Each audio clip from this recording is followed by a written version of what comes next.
नमस्कार प्यारे बच्चों, कैसे आप सभी? मैं आशा करता हूँ सभी ठीक होंगे और पढ़ाई बढ़िया चल रही होगी।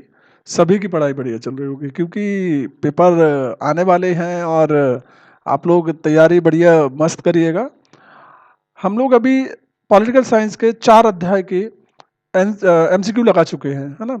अभी हम जो आज मैं आपके लिए लेके आया हूँ, कुछ बच्चे कमेंट कर रहे थे कि सर थोड़ा-सा समझाइएगा, फिर उसके बाद आप टेस्ट लीजिएगा। तो मैं पहले किसी भी विषय को समझाने वाला हूँ मैं, जैसे अभी हम लोग अध्याय 5 के बारे में, समकालीन विश्व में सुरक्षा के बारे में आज हम समझने वाले हैं डिटेल से थोड़ा-सा और उसके बाद हम कल टेस्ट सीरीज़ लेंगे आपकी, है ना? सो पिछले 10 वर्षों में बोर्ड परीक्षा के बारे में जो बार-बार प्रश्न पूछे जा रहे हैं, वो मैं आपके यहाँ पे लेके आया हूँ। ठीक है?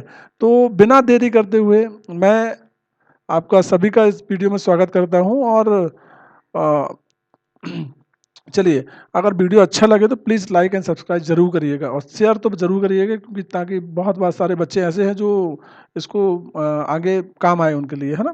तो चलिए हम स्टार्ट करते हैं कि पहला ही क्वेश्चन आपके लिए है कि पारंपरिक सुरक्षा क्या है ना?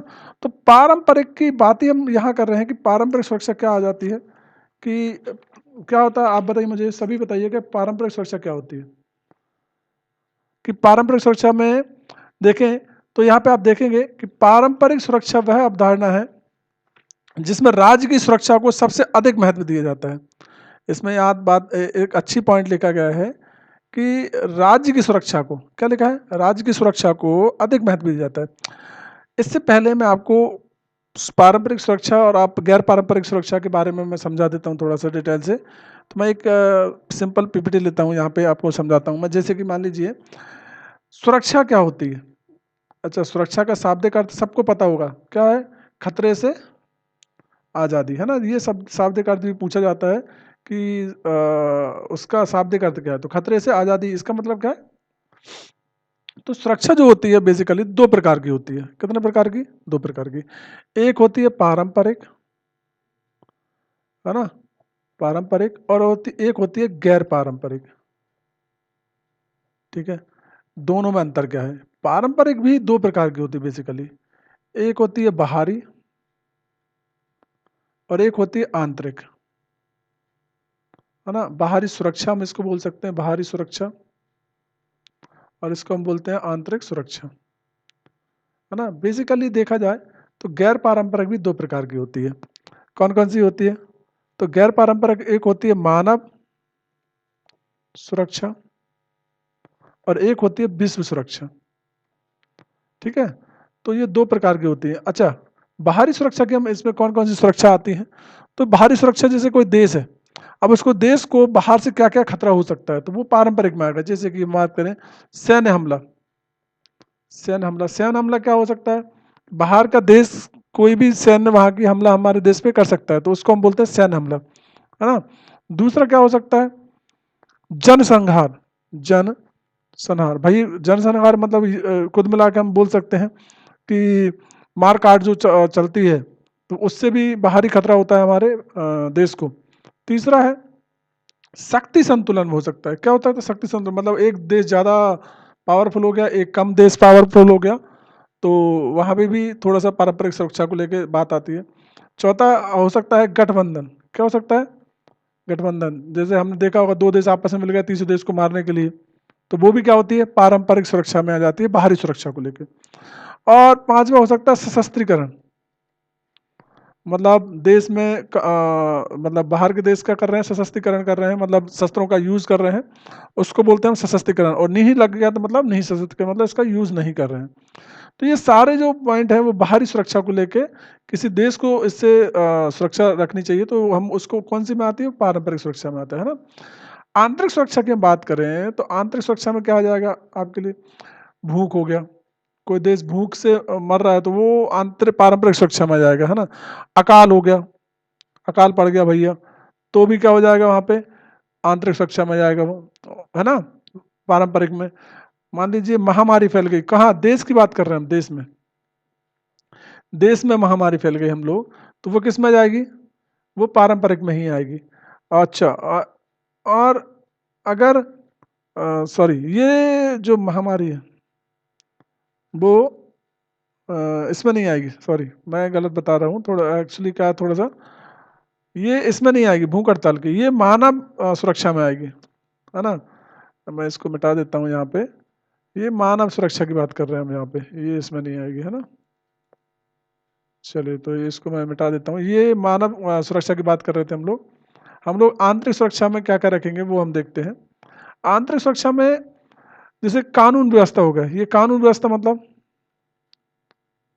कानून व्यवस्था मतलब जैसे कि न्याय के लिए कोई भटक रहा है भाई, कानून कोई ज्यादा ही सैन्य शक्ति का उपयोग कर रहा है, अब मतलब देश के अंदर में कानून व्यवस्था खराब हो चुकी है ना, ज्यादा व्यवस्था एकदम भंग हो चुकी है, तो वो उससे भी खतरा होता है, सुरक्षा, उससे सुरक्षा को हम पारंपरिक सुरक्षा में रखते हैं।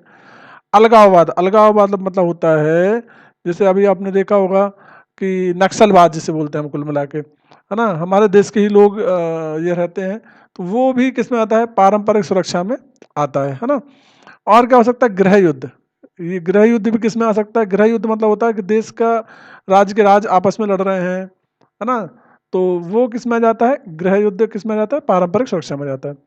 अच्छा, अगला है मानव सुरक्षा, तो मैंने अभी मानव सुरक्षा आपको बताई थी कि भूख हो गया, ये पूरे देश के लिए है, किसके लिए, सभी देशों के लिए, मानव में जितना, क्योंकि मानव सुरक्षा गैर पारंपरिक में हम दूसरे देश की बात करते हैं, पूरे विश्व की बात कर रहे हैं कुल मिला के। तो भूख हो गया, अकाल हो गया, है ना, तो ये सब किस में आ जाती है, मानव सुरक्षा की, पूरे विश्व के लिए समस्या है ये, भूख तो पूरे मानव के लिए सुरक्षा है, अकाल पूरे मानव देश, मानव के लिए सुरक्षा पूरा।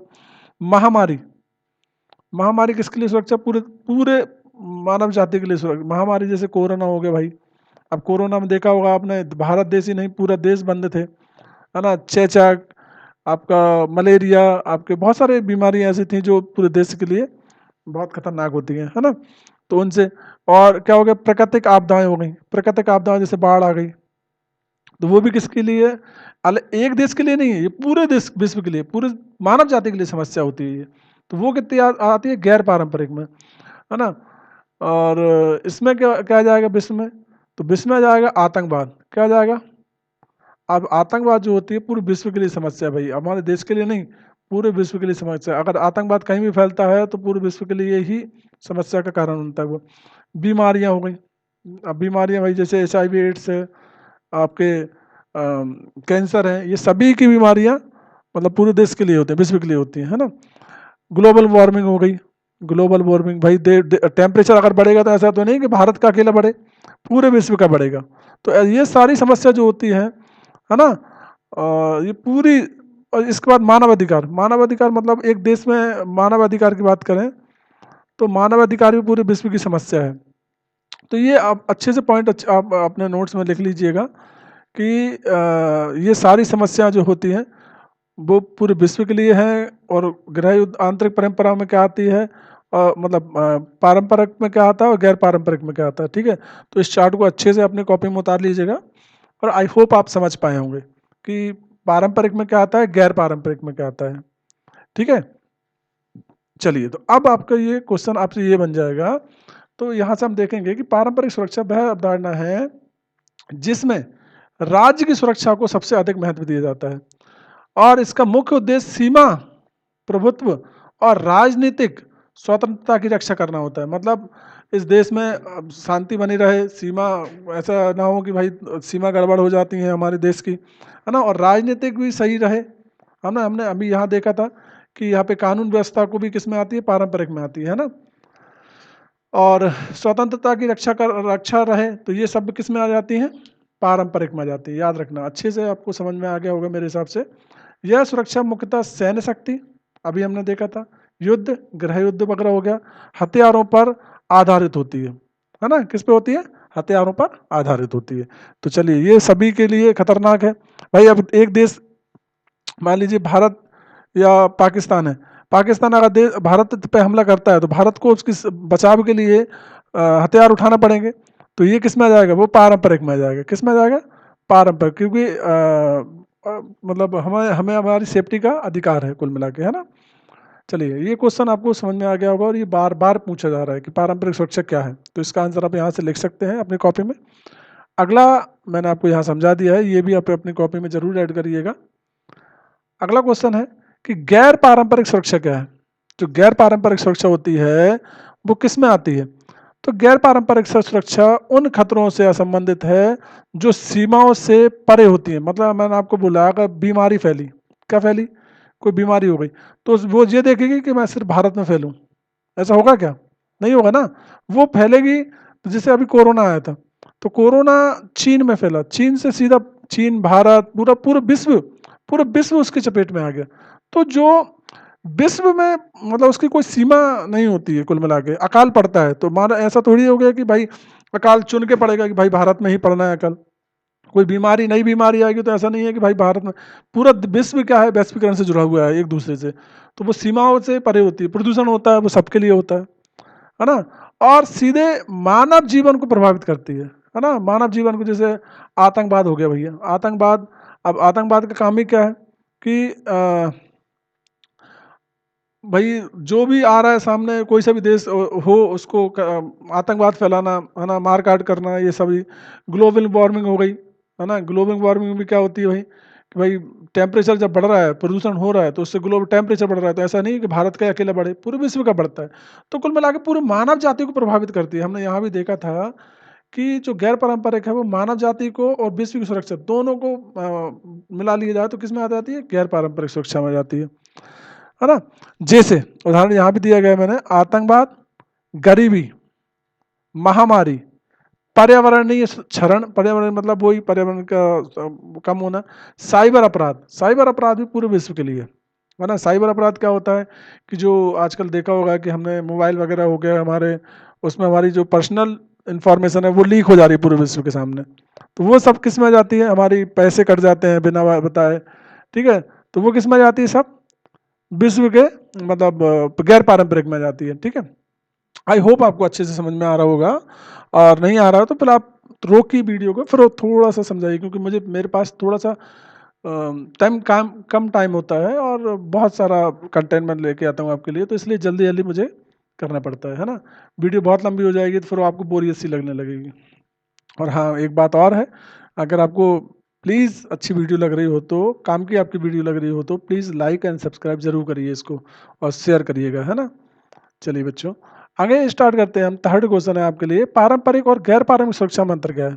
हम लोग अभी उसी पे बात कर रहे हैं कि पारंपरिक और गैर पारंपरिक। देखिए यहाँ भी मैं आपको समझा देता हूँ।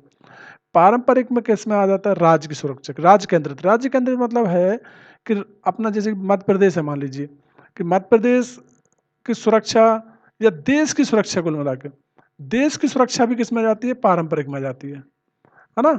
अब उसको किस किस चीजों से खतरा होता है, तो वो जैसे कि सैन्य शक्ति, भैया दूसरा देश किसी इस देश पे हमला कर रहा है हमारे देश पे, तो वो उसके वो पारंपरिक में आ जाएगी, पर आधारित होती है। युद्ध से आ रहे, भाई पाकिस्तान ने हमला कर दिया, है ना, तो युद्ध की स्थिति आ गई, तो वो भी किस में जाती है, पारंपरिक में जाती है, ये है ना।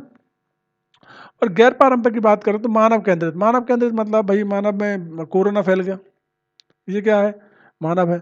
सहयोग पर आधारित मतलब अगर कोरोना में हमने देखा होगा, अगर कोई देश दूसरे देश का सहयोग नहीं करता, या महामारी जब फैलती है, तो अगर कोई दूसरा देश हमारे देश की मदद ना करे तो हमारे देश में महामारी और बढ़ती जाएगी। तो इसीलिए जो विश्व पर्यावरण दिवस जैसे 5 जून को हम मनाते हैं, तो पूरे देश को रिप्रेजेंट करता है ना। तो सहयोग पर आधारित होती है, भाई एक देश दूसरे देश का सहयोग करे।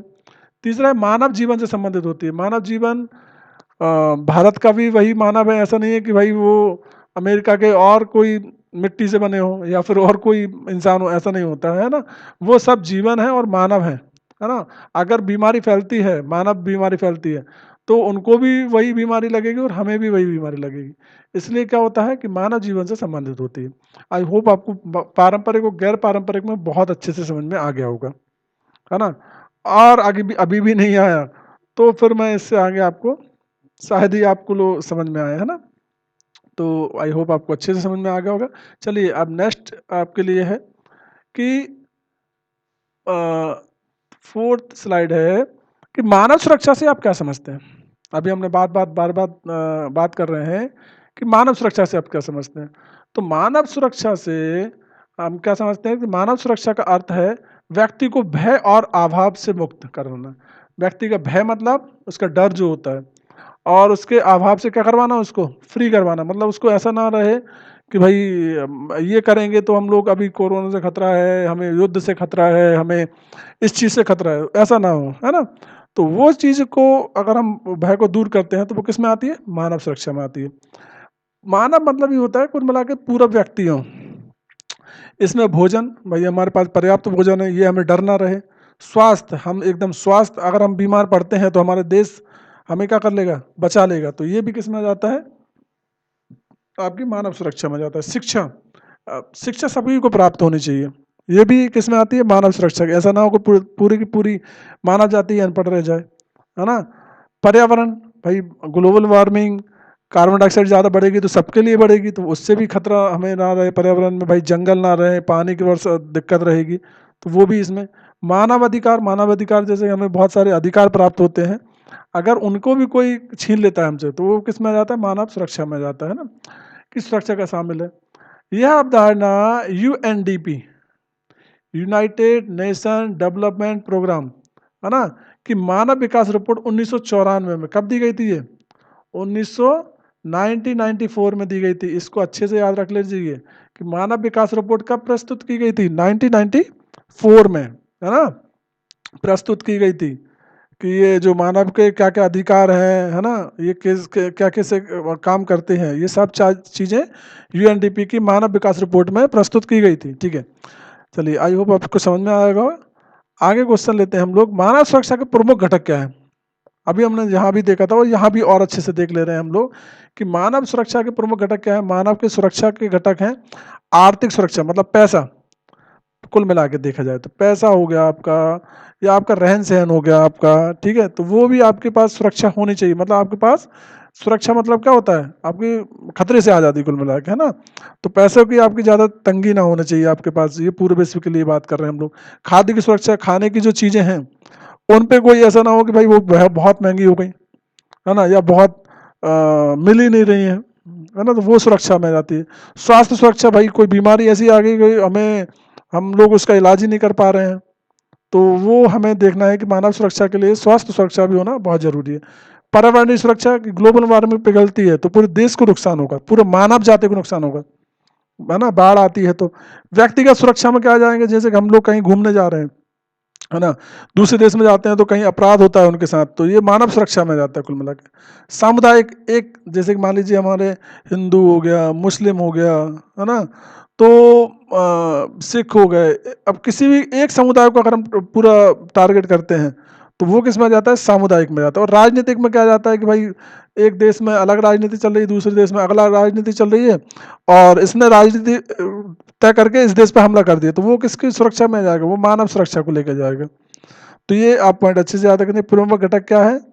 आर्थिक सुरक्षा, खाद्य सुरक्षा, स्वास्थ्य सुरक्षा, पर्यावरण सुरक्षा, व्यक्तिगत सुरक्षा, सामुदायिक सुरक्षा और राजनीतिक सुरक्षा, है ना।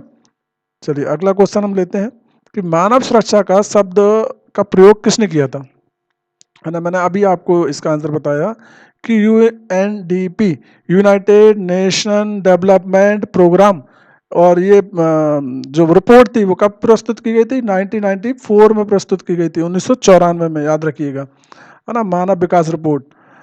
आतंकवाद किस प्रकार की सुरक्षा की चुनौती है? आतंकवाद मैंने आपको बताया था, तो आतंकवाद एक देश के लिए नहीं, सभी पूरे विश्व के लिए बात करते हैं, विश्व के लिए दिक्कत है ना, विश्व के लिए दिक्कत है। तो इसलिए जो आतंकवाद होता है वो गैर पारंपरिक में रखते हैं हम। कहाँ रखते हैं? गैर पारंपरिक सुरक्षा चुनौती है, क्योंकि यह सीमाओं से परे होती है और मानव जीवन को भय फैलाता है ना।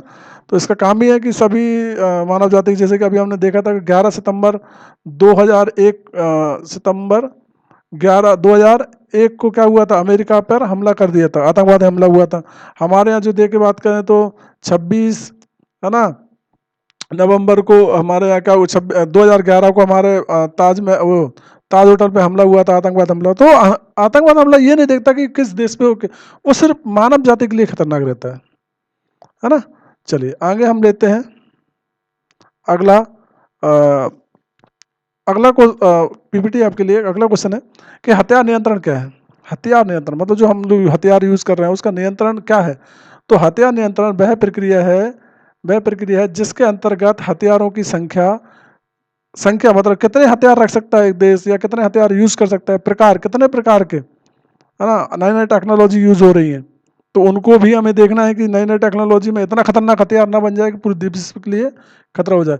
और प्रयोग, अगर हमारे पास मान लीजिए 100 हथियार हैं और हमारे देश में 100 ही हथियार यूज कर रहे हैं हम लोग, तो पता चले कि हमें मार काट भी बहुत ज़्यादा हो जाएगी। तो प्रयोग भी देखना है, उन पर नियंत्रण भी लगाया जाता है ताकि युद्ध की संभावना कम हो, है ना। ऐसा ना हो कि भाई हमारे पास तो हथियार है, हम लोग दूसरे देश पे उसका यूज कर लेना ही। तो ये सब किस में आता है, हथियार नियंत्रण में आता है ना। चलिए अगला क्वेश्चन है, हम लोग जल्दी जल्दी क्वेश्चन लेते हैं क्योंकि एक्सप्लेन अगर मैं करने बैठ गया तो बहुत है इस टॉपिक में समझाने के लिए, लेकिन आपके पास टाइम भी कम है और हम जल्दी से क्वेश्चन कंप्लीट करते हैं जो पिछले 10 साल से पूछे जा रहे हैं। आगे निःशस्त्रीकरण।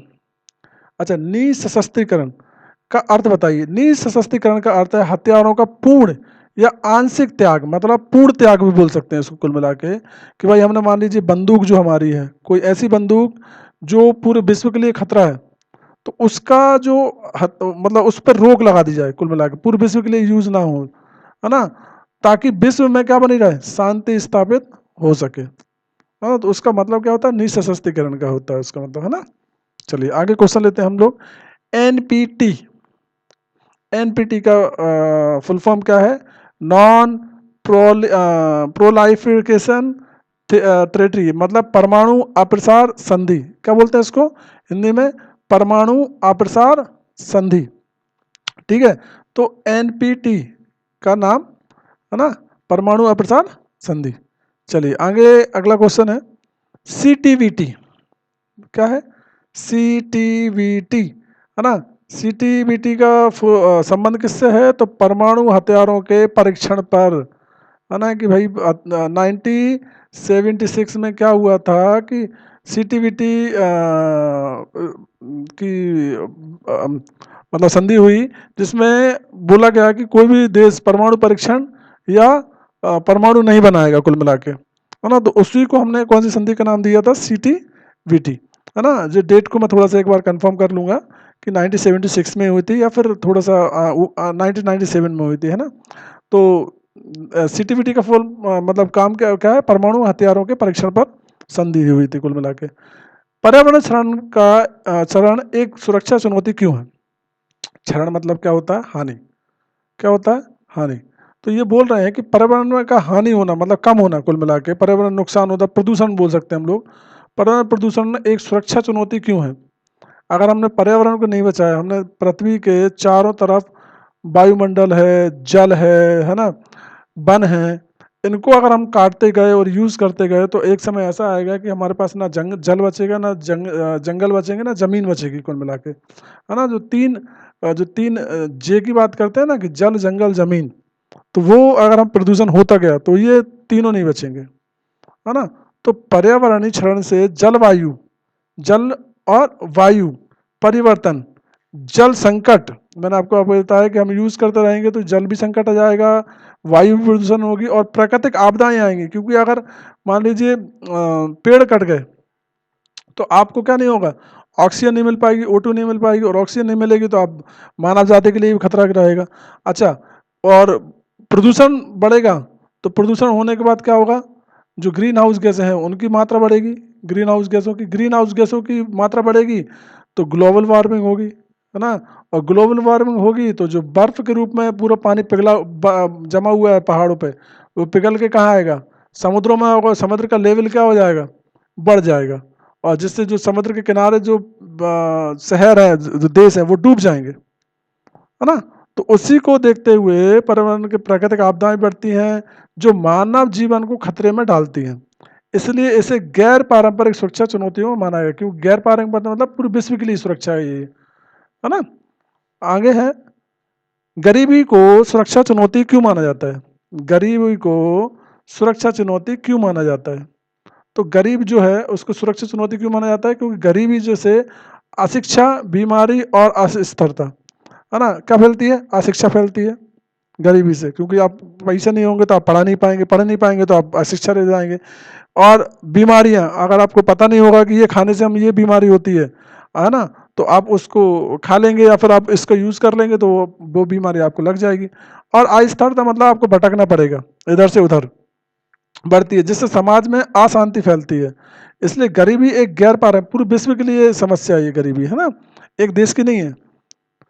चलिए अगला क्वेश्चन है, शरणार्थी समस्या किससे जुड़ी है? शरणार्थी, शरणार्थी मतलब क्या होता है? एक होता है अप्रवाह, अप्रवास, है ना, अप्रवास।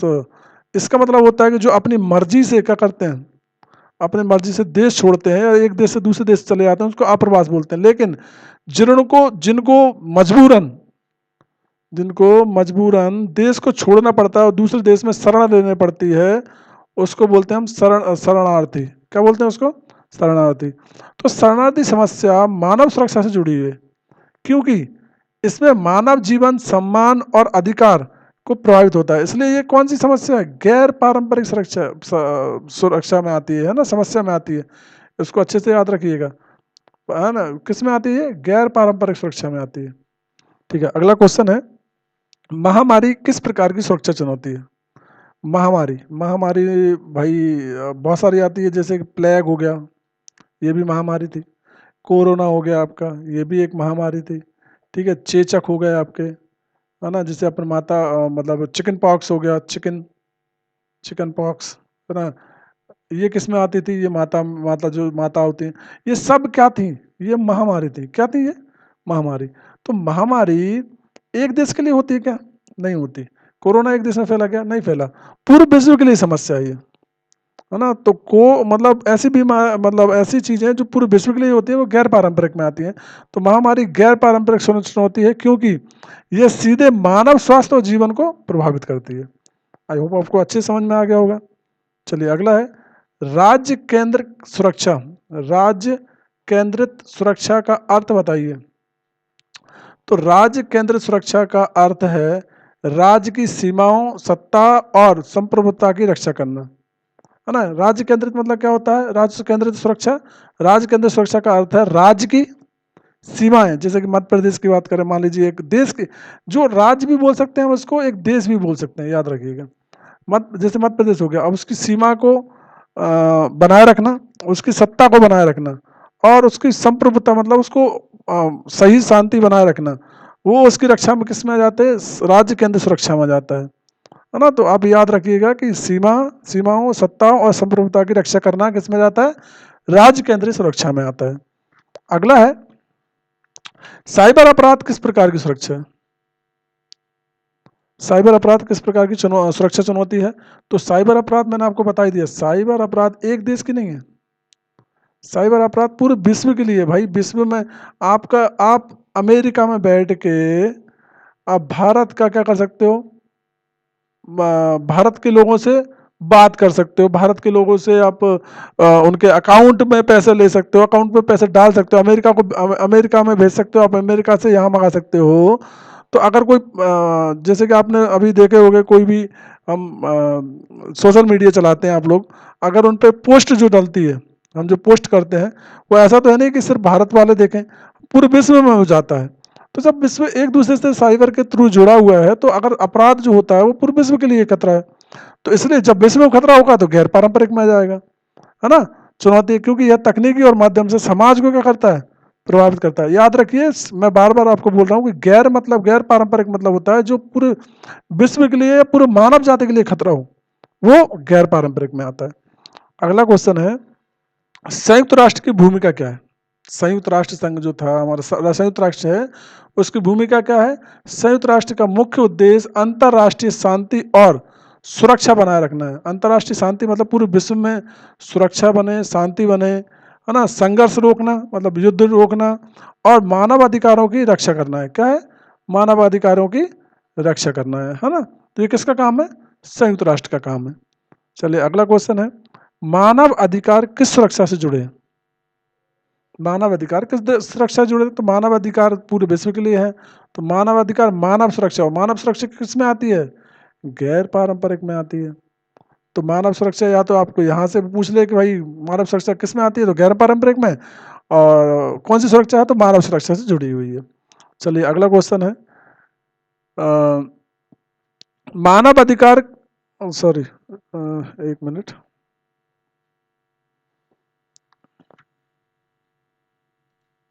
हाँ ओके। समकालीन विश्व में सुरक्षा का मुख्य लक्ष्य क्या है? समकालीन विश्व में सुरक्षा का मुख्य लक्ष्य क्या है? तो समकालीन विश्व में सुरक्षा का मुख्य लक्ष्य मानव कल्याण और शांतिपूर्ण सह अस्तित्व है। मतलब विश्व में एक तो सुरक्षा, विश्व में क्या है? सुरक्षा का मुख्य लक्ष्य मानव कल्याण और शांतिपूर्ण सह अस्तित्व है ना। समकालीन विश्व में सुरक्षा का मतलब होता है जो अभी हम चैप्टर की बात कर रहे हैं, ठीक है। तो पूरे विश्व में सुरक्षा का लक्ष्य होता है इसका। तो आई होप आपको अच्छे से, बहुत अच्छे से समझ में आया होगा। और आपके लिए एक क्वेश्चन है ही कि भाई संयुक्त राष्ट्र संघ की स्थापना कब हुई थी? इसका ओटी मुझे आप लोग कमेंट बॉक्स में इसका आंसर जरूर दें कि संयुक्त राष्ट्र संघ की स्थापना कब हुई थी, है ना। सन बताना है आपको, ठीक है। तो इसका मतलब अब इसका आंसर मुझे कमेंट बॉक्स में जरूर दीजिएगा, है ना। और कैसी लगी आपको ये क्लास, और इसके बारे में मुझे ज़रूर आप कमेंट बॉक्स में बताइए कि आपको अच्छा लग रहा है अन्यथा नहीं लग रहा है। अगर नहीं लग रहा होगा तो इतनी मेहनत मैं क्यों करूं और अच्छा लग रहा होगा तो मैं बिल्कुल आपके लिए तत्पर हूं। और आप जब बोले, जोन से क्लास बोलेंगे, जो एनी सब्जेक्ट आप जिसके सब्जेक्ट की बात करेंगे, मैं उस सब्जेक्ट को पढ़ाने के लिए तैयार हूँ। लेकिन आपको एक काम तो करना पड़ेगा कि वीडियो को लाइक और सब्सक्राइब और शेयर ज़रूर करना पड़ेगा, है ना। तब जाके मैं समझूंगा कि आप लोगों को क्लास अच्छी लग रही है और आप उसको पढ़ने के लिए इंटरेस्ट है ना। तो चलिए, फिर इसका ओटी मैं आपके लिए कल इसी टाइम पे मैं आपको शेयर कर दूंगा, है ना। और बने रहिएगा मेरे साथ, है ना। हमारा जो चैनल है स्कूलिंग एकेडमी, उसमें आपको सारे ओटी मिलने वाले हैं धीरे धीरे, है ना। चलिए, थैंक यू सो मच, और मिलते हैं नेक्स्ट वीडियो में। धन्यवाद। Thank you. जय हिंद, जय भारत।